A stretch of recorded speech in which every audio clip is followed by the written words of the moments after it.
Footballer Ch Evans has been dramatically cleared of raping a teenage waitress after a retrial. The Chesterfield striker has already served half of a 5-year prison sentence he was given after he was originally convicted of the crime in 2012. But the former Welsh international continued to proclaim his innocence, and a retrial was ordered after his initial conviction was overturned. Today, following a retrial at Cardiff Crown Court, Evans was sensationally found not guilty by a jury. The player and his fiancée, Natasha Massey, wept as the verdict was announced. The verdict could give a boost to the former Manchester City star's career, with the now overturned conviction previously discouraging teams from taking him on. Evans was arrested after having threesome sex with his accuser and fellow player, Clayton McDonald. The woman told police she was too drunk to know what was happening or who she was with.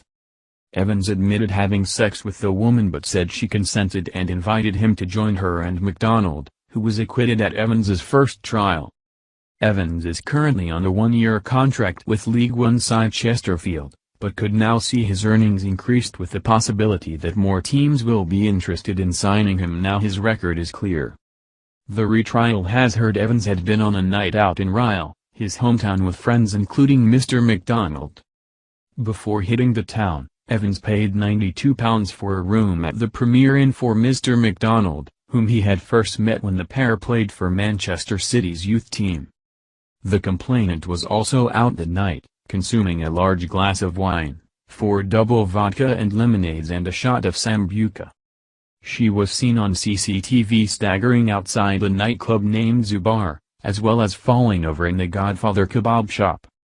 After leaving the kebab shop, the woman got into a taxi with Mr. McDonald and went back to the Premier Inn. During the journey Mr. McDonald texted Evans, "I've got a bird." Evans later arrived at the hotel on a taxi, along with his younger brother and a friend, and obtained a key for the room after telling the night receptionist that his friend no longer needed it. The St. Asaph-born player claimed he had turned up at the hotel primarily to inform Mr. McDonald that one of their group had been arrested. However, he said he had been childish to walk into the hotel room when suspecting that Mr. McDonald may be having sex. Evans's younger brother, Ryan Roberts, and a friend watched through the window of the room, using a mobile phone light to see inside and film. Mr. McDonald later left the hotel via the main entrance, with Evans following minutes later through the fire exit door. Both men then walked to Evans's family home and stayed there. They were arrested the following day. Giving evidence, Evans told the jury, "I wouldn't have sex with anyone that wasn't consenting." At the time of the alleged rape, Evans was in a relationship with Natasha Massey. They are still together, plan to marry and have a 9-month-old son.